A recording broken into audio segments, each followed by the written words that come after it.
right. How's it going, everyone? Happy Saturday. It's October the 4th. Nick Morrow here with Occupy Fantasy. As always, helping you break down tonight's UFC 320 Ankalaev versus Pereira slate. We will cover betting angles, give you guys my breakdown for each fight. We'll also talk about DFS plays and strategy. As always, definitely appreciate you guys tuning in. Please like the video, subscribe to the channel as well. That lets Brian and the guys know that we want to keep this video going for you. Also, if you haven't already, check out the links in the description below. As a member of Occupy Fantasy, you will get access to the daily plug, which includes Derek Phillips' slate breakdown, very detailed information as far as DFS goes, the MMA Occupy model, which I'll be citing throughout this video, ownership projections, the lineup builder, all that good stuff. But yeah, let's get into it. We got an awesome card here tonight. 14 fights. None of them fell off, knock on wood. But yeah, I mean, lots of name value, obviously, with it being a pay-per-view taking place in Nevada. This slate in card will not start until 6 p.m. Eastern Standard Time. Coming off kind of a shaky week personally in terms of picks and bets.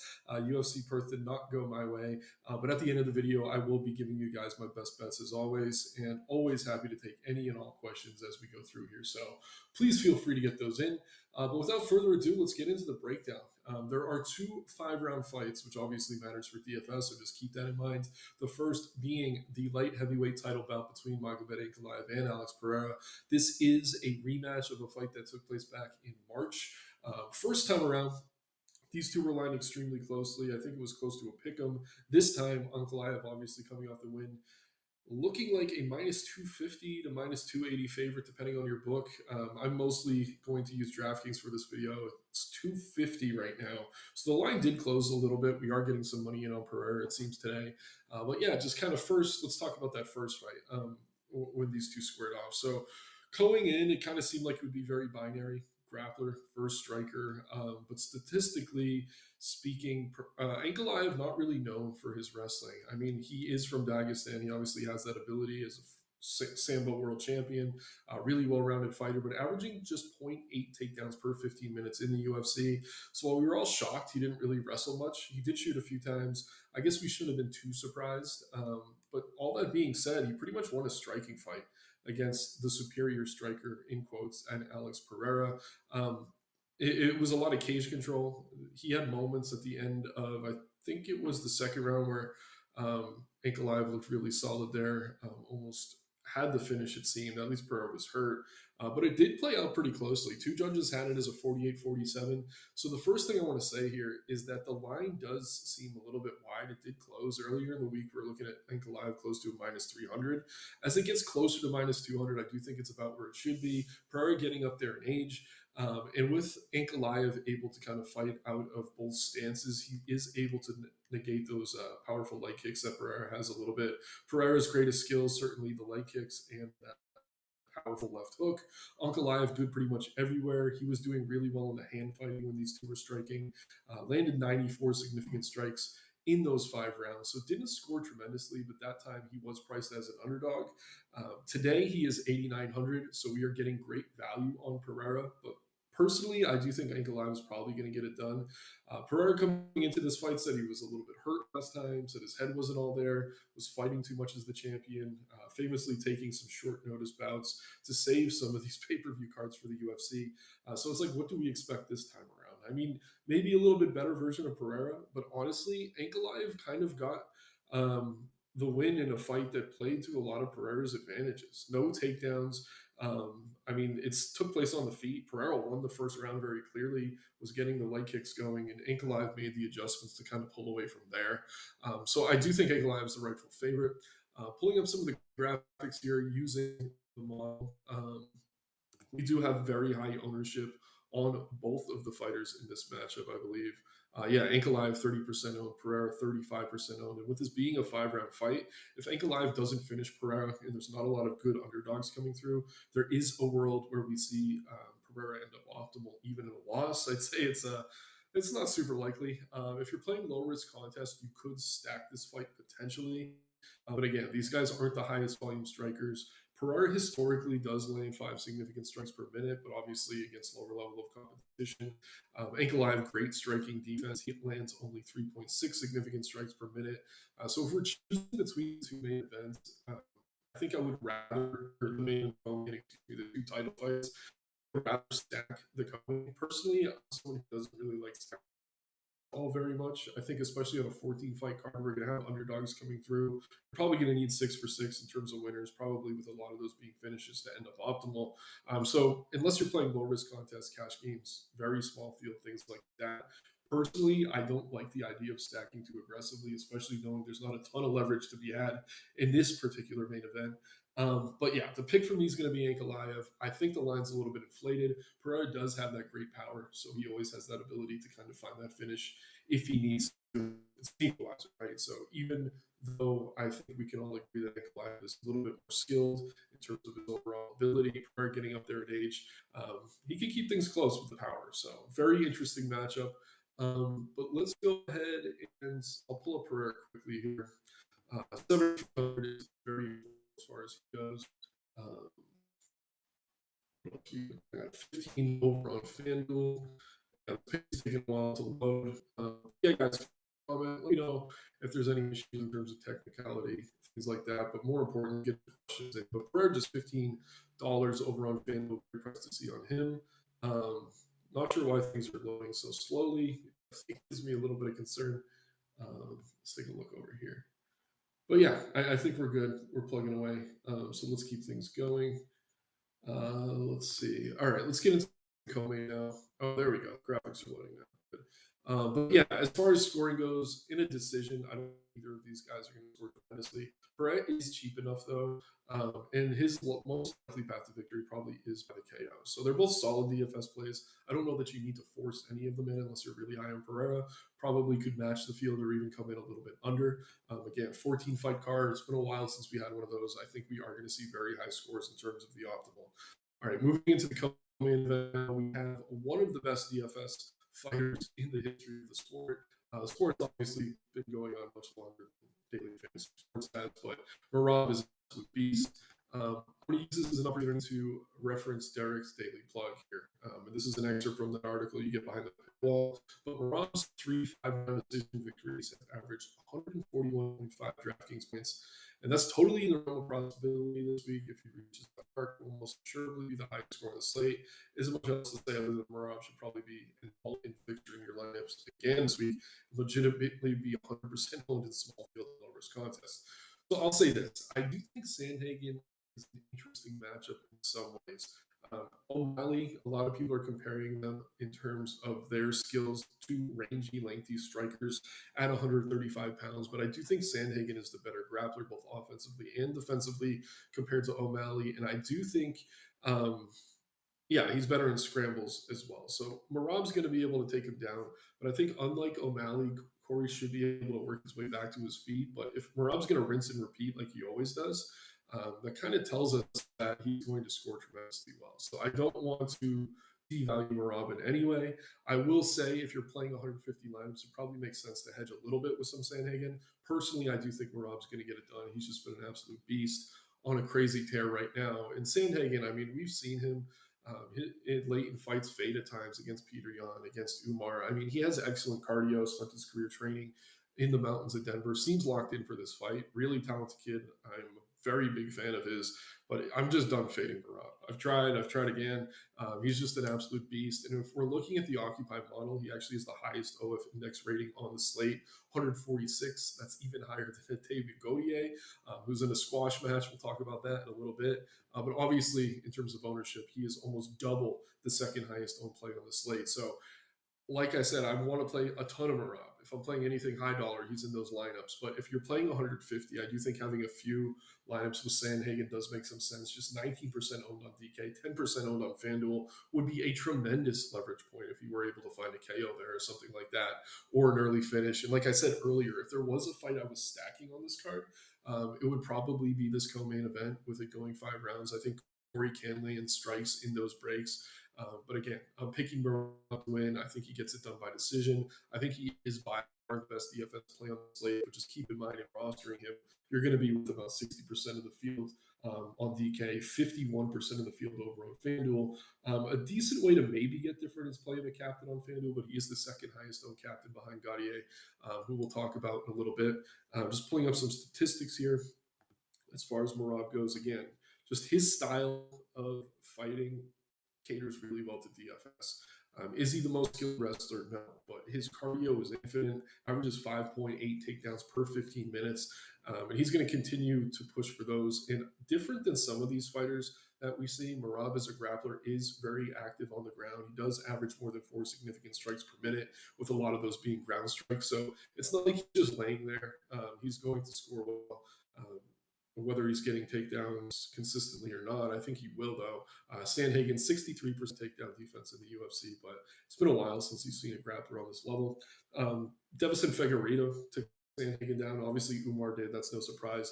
Sandhagen even dominating Rob Font got taken down by him. Song Yadon took Sandhagen down, so he's pretty easy to take down. I will say this, though. I mean, Sandhagen, one of the better timed knees in the division. We obviously saw the KO of Frankie Edgar. He could throw those high kicks. He has a chance to find that KO. So I think you could hedge a little bit, but don't let me discount Marab as far as your perception goes. He is by far the best DFS play on the slate by a pretty wide margin. Speaking of margins, looking at the money line, around minus 350 to minus 400, depending on your book. I think that's about where it should be. Honestly, Sandhagen a little bit disrespected on this line, but like I said, I'm not in the business of fading Marab anytime soon. I don't know how anyone could be. He's just been an absolute beast. I mean, we could quickly look at the game logs here. Even in these decisions, he's scoring over 100 fantasy points. And he's reasonably priced, honestly, at 9,300. So 120 in back-to-back fights here. We've seen him go as high as 167 against Peter Yan, 164 against Murray. In the Marlon fight, he found the KO and he had a knockdown. I believe that's why it scored so well. But that was a 3-round fight. So, yeah, Marab, maybe the best DFS option in the history of the sport, which is kind of crazy to say. But people are starting to tout him as the best bantamweight in the history of the sport. I think that's fair. Honestly, I hated him on his kind of rise to the top because he's one of those guys we watch on film. I mean, he does everything right, but that cardio and durability and just will to win really kind of helps him close the skill gap against almost anyone. I mean, taking down an Olympic wrestler like Henry Cejudo, obviously a life feather to have. Umar, as hyped as was, Marab, a very big underdog in the absolutely class as that war on. So we're on the best bantamweight in the world. He's priced like it, and we should own him like it when it comes to daily fantasy. I like him here. But again, Corey, he's tricky, better striker. Could he have KO? Possibly. So if you're playing 150, hedge a little bit. It's a great leverage opportunity if it were to hit. I just think you're threading a very, very narrow needle in expecting that to happen. Let's go to the feature about here. This is a really fun fight, and this makes it great. I mean, we get two title fights on a lot of these cards. The feature bout doesn't always deliver. I mean, this one is about as good as it gets, though. We got Jiri Prochazka here, former light heavyweight champion, taking on Khalil Rountree, former light heavyweight challenger. Jiri, I'm biased. He's one of my favorite fighters on the roster. I don't know. He reminds me of Goro from Mortal Kombat, just an absolute beast. I mean, the win over Glover when he captured the title, going 5 rounds, no one thought he could. Getting out from bottom, just showing he has the grappling ability when he needs to. Just an absolute warrior, will to win. Really fun guy to watch outside of the cage, too. He said he got his master's degree just to be sharp as a fighter. He's concerned about CTE and things like that. So the only reason he went for that degree was to keep his mind sharp, which is kind of hilarious. Unembedded this week, taping his nose shut as he's running. Just a really weird dude. And Tony Ferguson used to do this stuff to the point that it was comical. Diego Sanchez at times as well, but obviously Tony kind of, I don't know, fading as more and more of those funny training strategies started to come to light. Jiri is someone who seems to thrive. I mean, locking himself in darkness, things like that. Just a tremendous fighter, but kind of similarly to Marab in some ways, not the most traditional. His striking doesn't always look great. He's starting to move his head a little bit more. But when you look at the statistics, landing 5.7 significant strikes per minute, absorbing 5.7 as well, he is hittable. Khalil Rountree, his opponent here, definitely powerful, definitely a good counter striker. But yeah, I mean, it's who's going to impose their will in this matchup. I think Khalil, if he can kind of keep Jiri off and pick him apart at range, really land the leg kicks, which is a strength of his and has been a weakness at times for Jiri, he could look excellent here as an underdog. priced as a pretty reasonable underdog as well. There's a lot of wide lines on this card. This is one of the closer ones. And for that reason, I do think Khalil's going to get some love on both sites, around 25% owned.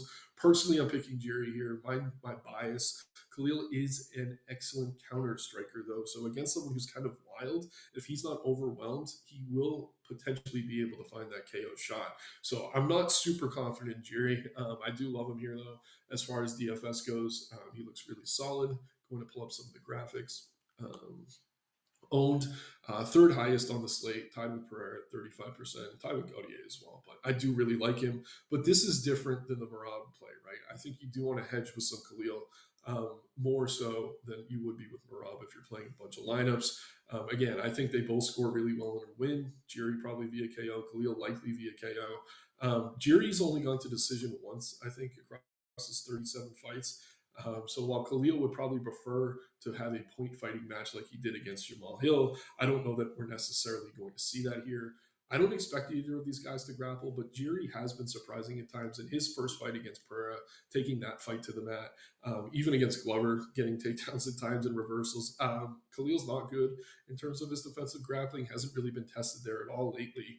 But if Jiri's having trouble, he could maybe try to take this fight to the ground where you'd have the advantage as well. So I do like Jiri here. He is going to be my pick. I think second round KO, probably the most likely. But again, Khalil does have the style of a counter striker where he could find that upset shot. I will also say this, though. When Khalil struggles, it's usually when a fighter's able to pressure him and force him to move backwards. Hill wasn't able to do that in that fight, but we did see Pereira obviously do that in his. Obviously, Pereira at a tremendously high level, though, so take that with a grain of salt. But yeah, really, really fun fight. The top three fights in this card are just tremendous.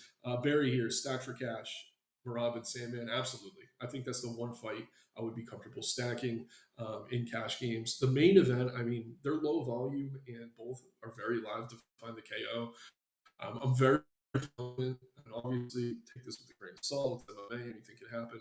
The main event does go the distance. So I do like stacking Marab and Sandman in cash games. Really, really appealing there. All right. Just a second here. Okay, so after that fight, we got a decent matchup here. Kind of a changing of the guard right here at featherweight. We got Yusuf Zalal taking on Josh Emmett. Emmett up to 40 years old now, obviously getting up there in age. And you could be a 40-year-old heavyweight, but in these lower weight classes, that's not ideal, honestly. So I don't know. Emmett does have that power, probably the best power puncher in the division. Tremendous KO power. We saw him leave Mitchell, convulsing on the mat. So when you get a guy this talented, this deep, he is kind of tempting to use in DFS. But this matchup is really going to cater to the strengths of Yusuf Zalal. Zalal famously on his second stint in the UFC kind of struggled that first time around, but was taking on a really high level opponent. Taking guys like Foria, obviously, who winning that albeit on short notice against the guy Taporia who was making his debut at the time. But since back, I mean, he's an absolute tear. Win over Billy Cortino, Jarno, Aarons, Jack Shore, and most recently Calvin Cater. I will say this though about Zalal, that third round was terrible against Cater. He dominated him for two, right? Looked really good. And then he ran away for 5 minutes. He won 29-28 on every card. It was very obvious. But where he was priced, did not look good. And he really didn't shoot for the takedowns that we're kind of hoping to see from him there in this matchup. Emmett is a decent wrestler. Training at a team alpha male, spending a lot of time wrestling. This camp he spent with TJ Dillashaw. But I don't know if Zalal's going to be able to take him down. Could he maybe hop on his back if he pushes him against the cage? Something like that, certainly. But if this fight only takes on the place on the feet, I think he is overpriced.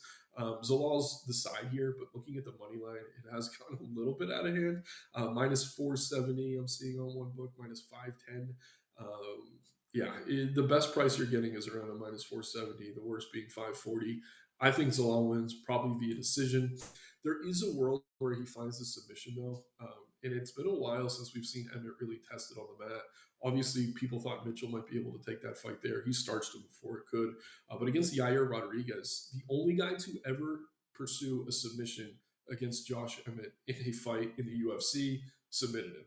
So he's batting zero in terms of defending against submissions. So just keep that in mind. Emmett, not a terrible underdog because his win condition is probably via KO, but nothing tells us Zalal has a soft chin or anything like that. If anything, he's been extremely durable to this point. Obviously, a major step up in terms of competition, even against a much older fighter. But for DFS, I don't love him. I'll say the one thing kind of going for him is that he's very low owned, 12% owned on DK, 18 on FanDuel. So if he were to find that sub, could really be the difference if he lands in the optimal. Personally, I don't think it's a very likely outcome, though. Will I be mixing in Emmett? Maybe a little bit, just because he's very, very cheap, and this fight probably goes the distance, even in a loss. One of these underdogs for hitting, he could end up optimal. But yeah, not the highest volume striker. It's going to be tough for him to catch Zalal in there, so I don't expect he's going to be landing all that often. But hey, a knockdown in 3 rounds, even a loss, he could end up optimal. And he does have the type of power that can put anyone out if he can find it. I just don't know that he will. Again, Zalal only listed with a 2-inch reach advantage. I think that's a little bit too low. Also able to fight out of both stances kind of makes things difficult for Emmett. And as good as Emmett is, telegraphs a lot of his strikes. His combinations are kind of known to this point. We have such a large sample of him in the UFC. I think if anyone studies film at all, they're pretty much able to pick that up. In Zalal, Factory X is kind of a defunct camp now, but training with those guys, they do a lot of film study. I think he's going to know what he needs to do here. But again, I don't like him for DFS. I do think he wins. Probably a decent parlay piece if you want to tie him in. But let's get another fight here. If you guys do have any comments, questions, feel free to get them into the chat. Also, like, subscribe, all that good stuff. But we'll continue to plug things throughout this video. Really interesting matchup here between Joe Pyfer and Abus Magomedov. Pyfer obviously storming into the UFC with a lot of hype because Dana was really impressed with him there. He's looked good, but at the same time, he does have flaws in his game, right? Pyfer, massive for the division. I think that's his biggest advantage over pretty much everyone. Um, really athletic, explosive, one-shot KO power. But yeah, I mean, the fight IQ, not always great, sometimes slow to get moving. His grappling seems decent, but he hasn't really been tested extensively on the mat there, especially off his back. And yeah, his cardio is not good. We saw in the Hermanson fight, that was a 5-round fight, but after 2 rounds, he was struggling to keep it going. I mean, lucky for him, he's taking on another fighter here with cardio issues in Abus Magomedov, a guy who's been pretty solid lately, coming off wins over Michel Pereira, Bruno Ferreira, Warley Alves. 3 guys who are good but small for the division. Right? So Alves, I mean, decent size but really old. Bruno Ferreira, definitely undersized for middleweight.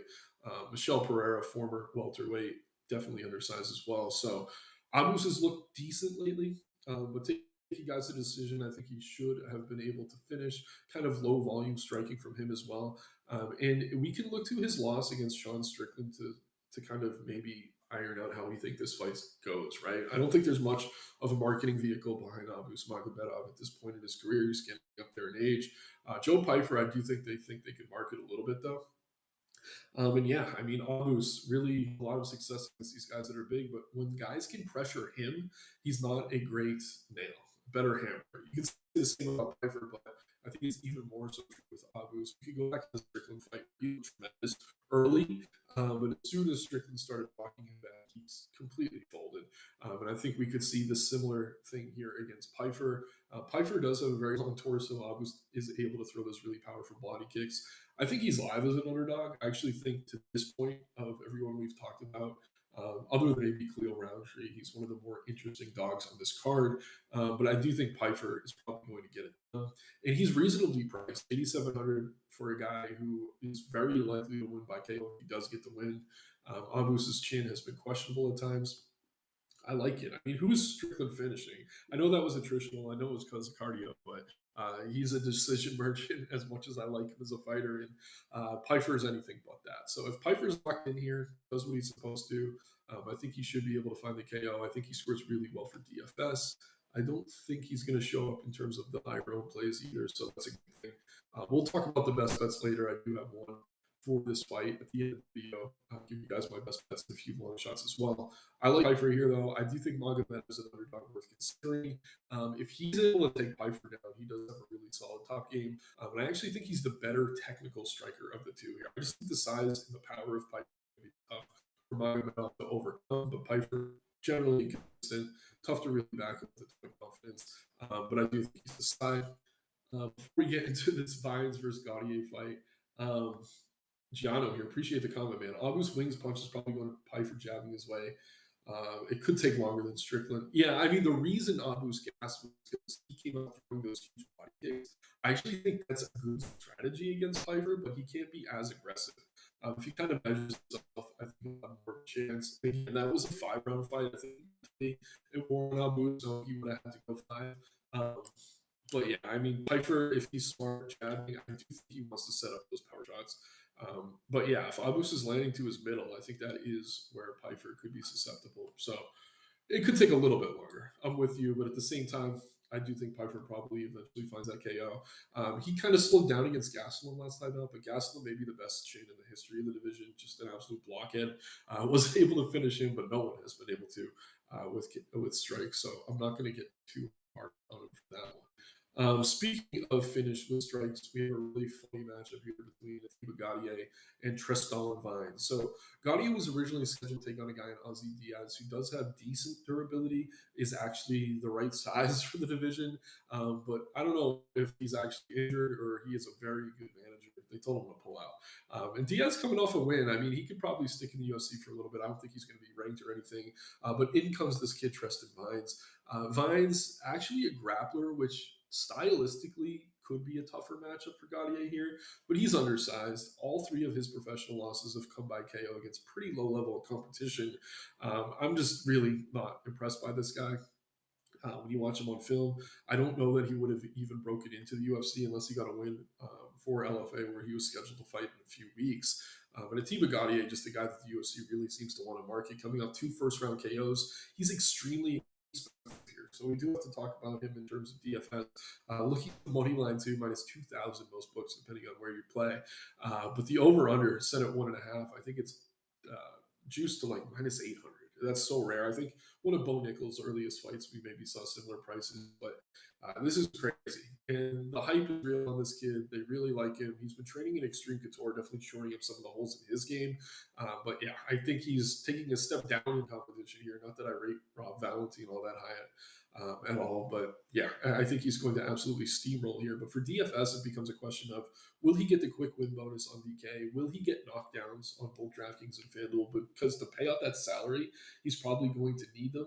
On FanDuel, a little bit easier to get to. He's only $1 more than Marab 23 compared to 22. DK though 500 more. I do think Marab's the better play. Atiba also very popular, but let's bring up some of these graphics from the model, right? We got Atiba here at 137 OFNX rating, a little bit lower than Marab, right? Um, but at the same time, the matchup is just so favorable against this Preston Vines guy. I think he does absolutely steamroll him. It just becomes a question of how quickly can he do it. 35% owned. It's not like he's low owned either.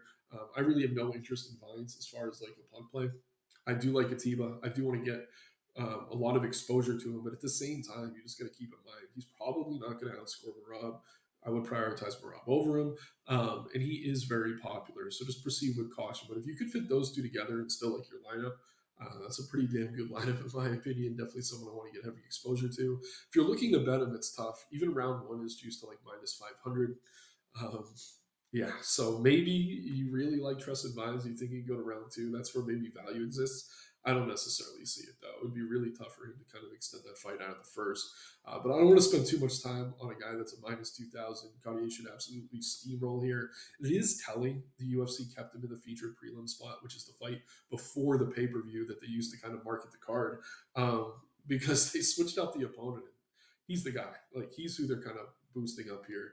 A much tougher fight to call here. The fight prior to that, when we have Daniel Santos taking on Ju Sung Yu. So Daniel Santos kind of struggled to make weights down at 135 pounds, moved up to 145, was about to miss again. Yu and his camp, which is led by Korean Zombie, agreed to fight at a catch weight. So I believe this fight's taking place at 152 or 3 pounds, whatever it is. But it was Santos who asked for that, right? Which isn't a good sign because this is a guy who's going to be undersized here at 145 pounds. Let me just pull up some stats on these 2. But Ju Yu is kind of an enigma. He's looked tremendous, but not against a very high level of opponent. Seems like he could be taken down. I do think Santos is going to have a grappling advantage here. He averages 3 takedowns per 15 minutes. But Yu is very quick. He's going to be much bigger. He's going to have a reach advantage. He's the more powerful striker. But no one's ever KO'd Santos before professionally. So it's a tricky fight, right? You have to ask if Santos can't make weight up a weight class, is he injured? I mean, you look at his training video for this camp, and he didn't look great, kind of puffy, not in the best shape. But at the same time, I mean, with Ju saying you accepting this fight up a weight class, it could maybe level things out a little bit. I like you here. I think he is one of the more appealing underdogs at 7,900. But you got to keep in mind he's going to be very popular for that reason. Again, a lot of heavy favorites on this card. He scored tremendously last time out against Jekasaragi. Saragi's not good. I do think Santos is a much better fighter. Um, so just keep that in mind. I mean, Santos is popular too, though, so you're not going to get a ton of leverage. This will be a very popular fight. A way to get different, maybe to just not play it. But if you're trying to jam in someone like Marab with a Gautier, you're probably going to have to maybe fit someone like you in there as well as another couple of underdogs. But this is a tricky one, a fight I can see going either way. There's questions around Santos and his health and his camp, and there's questions around you. Just how good is he? I think he's looked great to this point, but again, really hasn't been tested extensively, finishing a lot of guys quickly. And earlier in his career, he was not the best defensive grappler. I definitely think he's kind of shored that hole up in his game.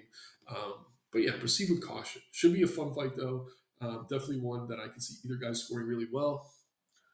Um, G-Man, volume too low. I'm trying to adjust this. I do have um, a mic coming in, so hopefully moving forward, we're able to kind of fix these things. Um, yeah, Dev, do you think Rountree's kicks could definitely play a factor since Jiri's part of taking one too many? First of all, yes. We saw in the Rakic fight, right? Jiri's legs were absolutely getting obliterated. Pereira was able to really lean on that part of his game as well. But yeah, I think the question becomes how quickly can Jiri start to impose his will? Because the longer the fight goes, excuse me, I think the more I like Roundtree to win. So I kind of want Jiri to get it done early, because yeah, he doesn't check leg kicks. The one good thing I'll say though is Jiri is just as good as of a southpaw as he is out of an orthodox stance. He could fight out of both stances really well. He does move around a lot, so it's going to be tough to find those leg kicks, but that is a major factor, Deb. So definitely smart and sharp to be bringing that up. It's definitely something to consider. Could be the whole difference in the fight. So, yeah, you're seeing what I'm seeing for sure. Next fight here, Patchy Mix taking on Jacob Wiklacz. And I didn't run over the betting odds for a few of these, so let me just quickly recap. Pyfer minus 250. I don't know. It seems a little bit wide. Gautier minus 2,000 is kind of insane. Um, but yeah, let's get into this next one here. We got Patchy Mix, and I don't know that DK has the fight order correct.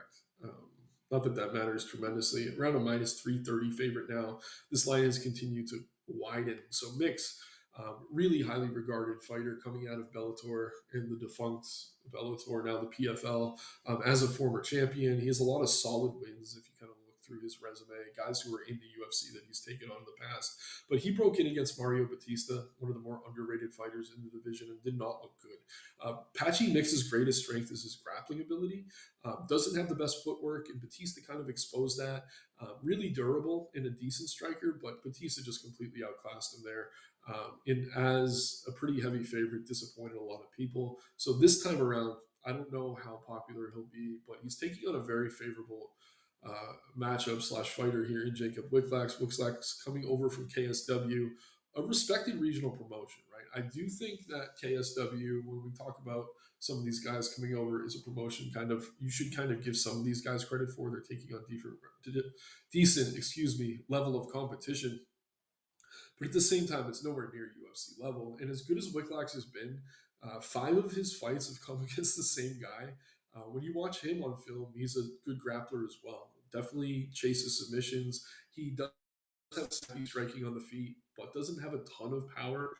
It's where we see him really dropping guys, and he's very hittable in exchanges. I think the UFC, who's definitely invested in Patchy Mix, is trying to get him back in the win column here against a guy with a little bit of name value coming into the pushing, but not obviously like a squash match, right? Because Wiklacz is going to be willing to grapple. That plays right into Mix's advantages. I think Patchy gets it right here. You also have to keep in mind in the Mario Batista fight, that fight was on a little bit of short notice. It's not like he took it on a week or two, but I think it was just a month he had for camp. He has a full camp here. And while he did look terrible, landed a ton of volume in that fight against Batista, a guy who was pretty elusive. I like Mixier. I think he gets the grappling going. It's just a question of how well he's going to score in DFS.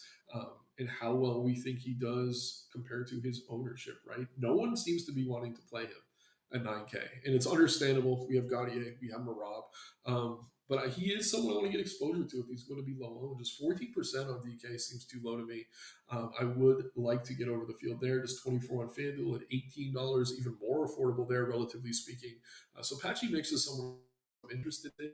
I will say, like, if he puts up another dud, Wiklacz does have enough kind of offensive ability to maybe find a finish. So an underdog worth considering, but not really someone I'm going to be heavily invested in. I do like Mix here. I'm pretty confident in him just based on the narrative. I think the UFC wants to get him back in the win column. But proceed with some caution coming off a dud. But again, low owned definitely plays to his favor as far as DFS goes.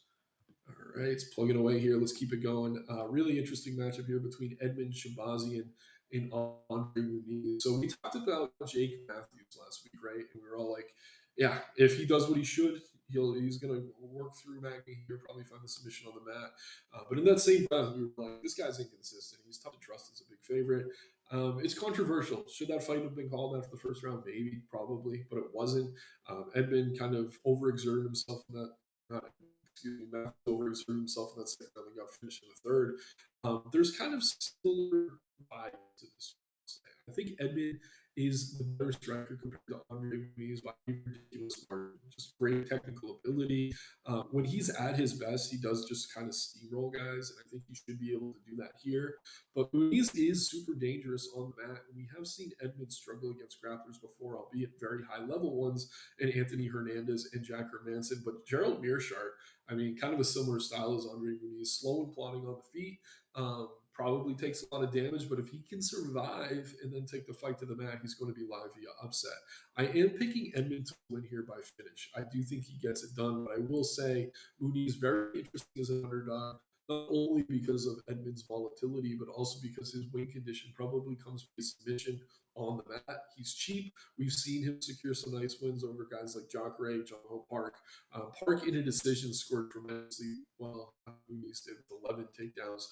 I mean, should he have been awarded the decision in that fight? I don't know. But still, I mean, some similar dynamics here with that part of power that Shahbazian does. It's a little concerning that Shahbazian wasn't able to finish Prochazka over the course of 3 rounds. I think since moving to Extreme Couture, they're really trying to work on Shahbazian's pacing, his cardio, etc. But if he just plays with his food too much here, this could be very dicey. So, well, I think Shahbazian does find the early KO as his fight wears on. Muniz and his submission ability could be very scary. Definitely an underdog to get involved with if you're playing DFS. His upside is solid. Obviously, that submission ability as well.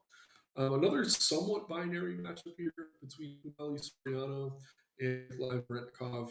Soriano for his KO power on the feet, but in this particular matchup, I actually think it's his grappling, his judo, his wrestling that's going to be the advantage. Veretennikov, about to talk about Austin Vanderford, was dominated on the mat. Vanderford, and then in a win over Prado in a very close fight, taken down. Prado really not known for his grappling. Soriano had that nice win over Miguel Baeza where he did secure 5 takedowns. Last time out, completely starched Uros Medic on the feet. But if this was just a kickboxing match, this line would be far too wide. I mean, Veretennikov, while I don't really rate him highly, he is a pretty good striker. Defensively, pretty sound footwork, and he does seem to have a solid chin. Soriano does have the power to put on almost anyone, but I would feel so much better if I was Soriano was going to grapple here. So we kind of just with some caution. I do think he's a little bit overpriced on the money line and defense as well. Obviously, there's correlation there. But if he grapples, he can score tremendously. And he also has the KO upside. So Soriano does land 5 significant strikes per minute, 1.5 takedowns per 15 minutes, or just under it. Veretennikov, 62% takedown defense. Not great, but at the same time, I mean, it'll be interesting to see how aggressive Soriano is in trying to take the fight there, because I do think that's the difference in this matchup. Veretennikov could win like a boring striking decision, so he might not even be optimal in a win. I do think guys like Muniz, maybe even Abus have a bit more upside, but I don't mind mixing in a little bit of Veretennikov, just knowing that if he's able to keep this fight standing, he will be live. We have seen Soriano's cardio fade late in fights as well. He's in much better shape than he's down at welterweight, but pretty interesting matchup. Looking at ownership, either of these guys too popular. Probably though getting a lot of love actually as I look into it. Uh, 25% on DK, 34 over on FanDuel. And if I'm remembering correctly, no, I thought he was one of the top occupied model plays. He's up there. Not quite in the top three, though. We're about to talk about the top three guy in just a few fights. But again, just to quickly recap, I think I'll feel much better if he's grappling them. If a live better offers that, he's not able to take it down and just find the early finish. Maybe after round one, put a little bit on Veretennikov. You could kind of start to pull away at that fight where it's on.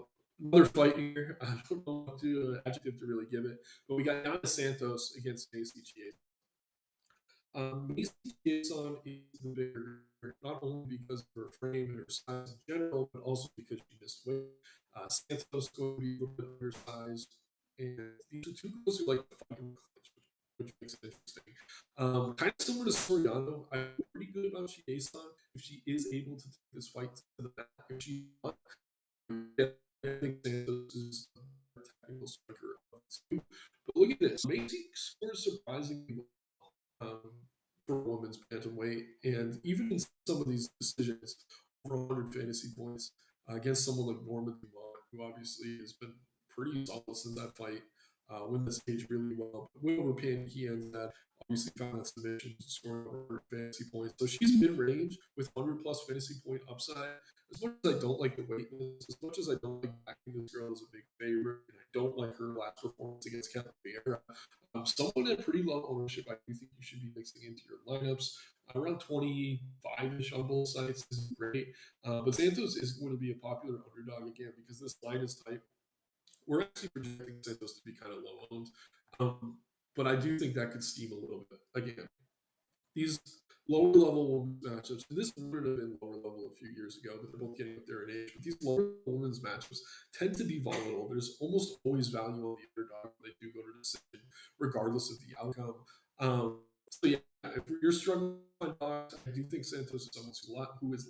I just think Chiesa has a very clear path to victory if she's able to get her grappling going. Santos not great off her back. She does have a decent kind of first level takedown defense, but once she's on her back, sometimes struggles to get up. And the weight miss could actually play to Chiesa's favor there.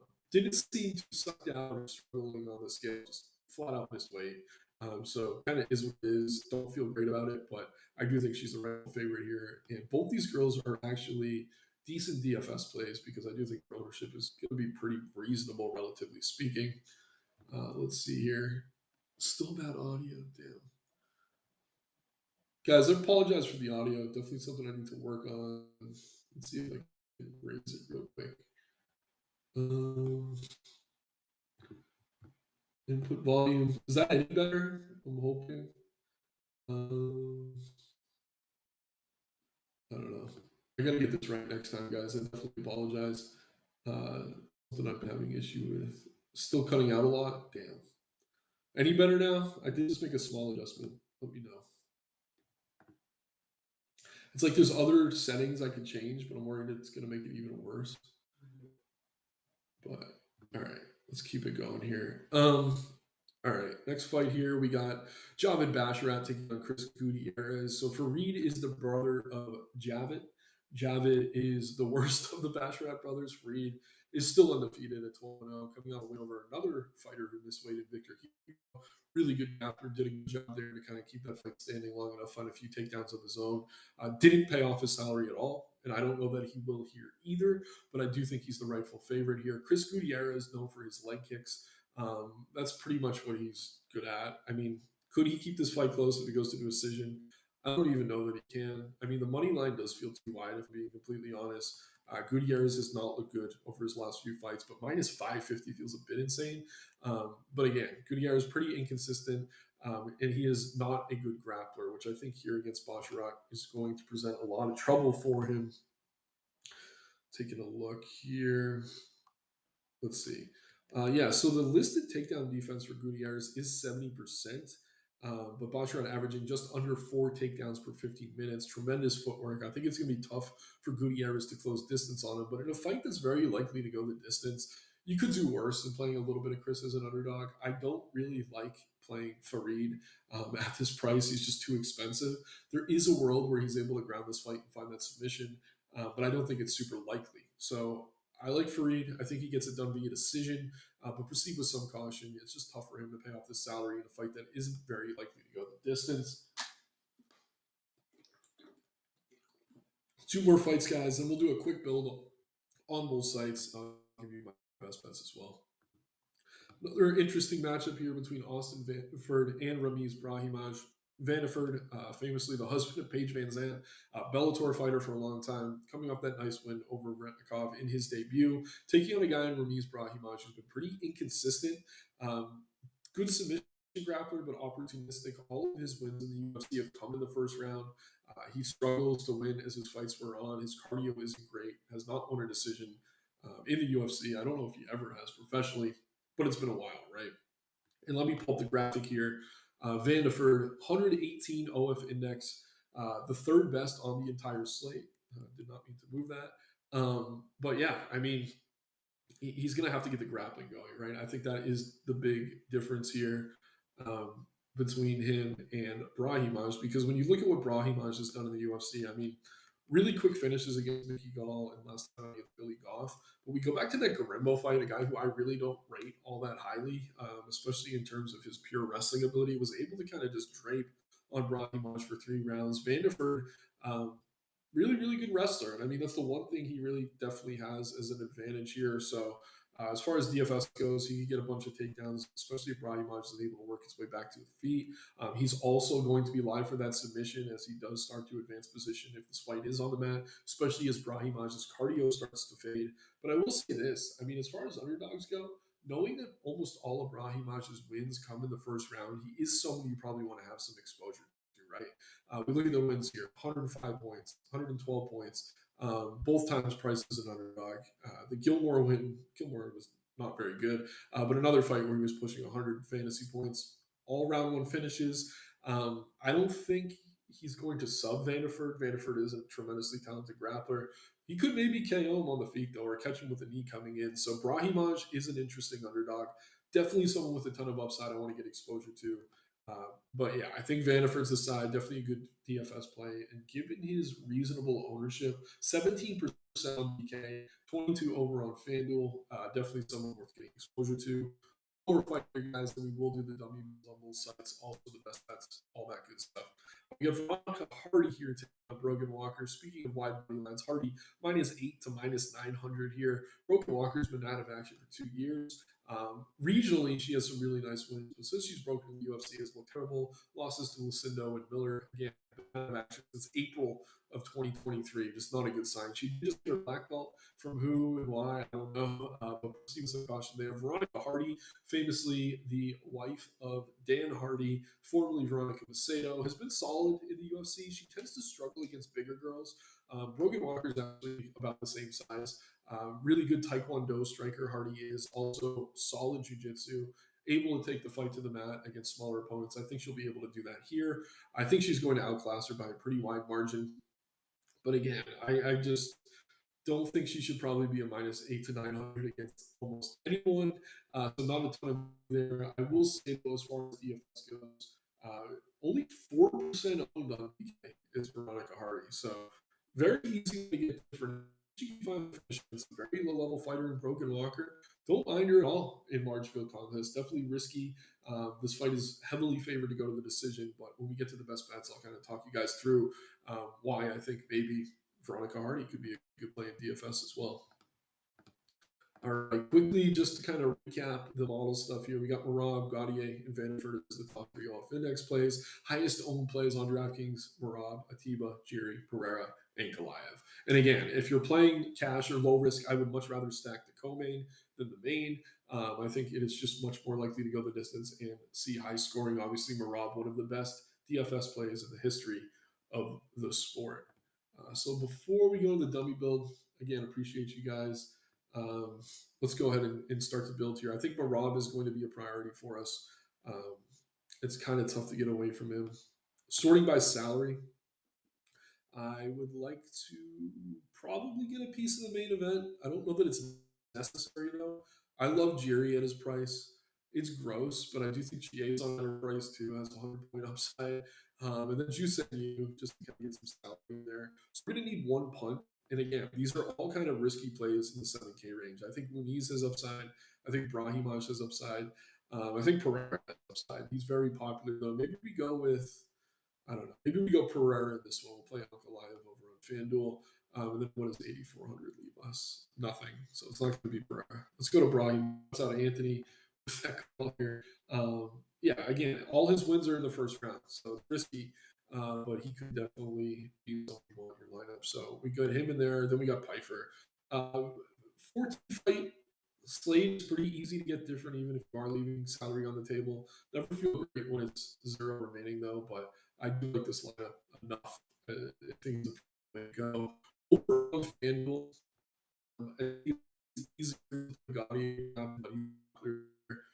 We didn't play him on DK though, so let's see if we can jam these two studs.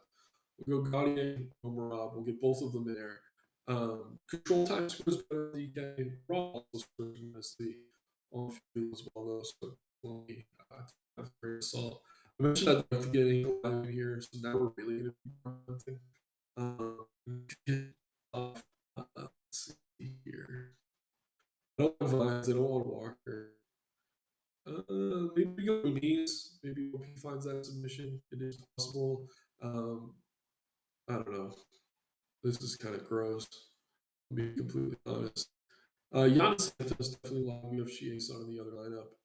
And then on boots, we have Pyfer in the other one, right? So we're kind of hedged against ourselves here and playing this over on FanDuel. I don't mind that at all. But once again, guys, please like the video, subscribe to the channel, all that good stuff. Now let's get to my favorite part of the show, my best bets. Last week was terrible. Rountree, no excuses. I mean, we had a few bad beats, but let's just move on to the next. 21-19 since we started the show. Obviously, want to be better than that. Aiming for around 67%. That's my goal. And again, I'm never giving you guys anything wider than minus 200 with these best bets. So on DK, you're not going to have this on every book, but on DraftKings, they have these point spreads. I really, really like some of the value on these this week. I think Patchy Mix could win this fight inside the distance. But you're covering the decision with the minus 3.5. What that means is if he wins 29, 28, 29, 23, 27, that is a spread of 5, so you'd be covered there. Same with Reed Bash. I think these guys are going to dominate for the most part. I like both of them. And if they win by finish, as well. So could be a little bit more value playing the really wide money lines. I like Brahimaj and Fareed as minus 3.5. Edmund Shahbazian by KO, which is so likely outcome here. You could also look for another, but I think you could find it in the second round as well as the first. So instead of sweating when it happens, you could go with Edmund by KO. I also think the under in that fight is interesting. As the best, hope he steamrolls him. Again, as the fight wears on, it's going to get a little bit dicey. Pyfer versus Magomedov under 2.5. I think Pyfer probably finds the finish. If he doesn't, both these guys tend to gas. I think Magomedov could maybe find another or on counter. I definitely think Pyfer by KO is the most likely outcome there. But you're kind of hedged a little bit. Here as well, Rountree versus Oscar, only one decision. I think professionally across 37 fights is absolutely ridiculous.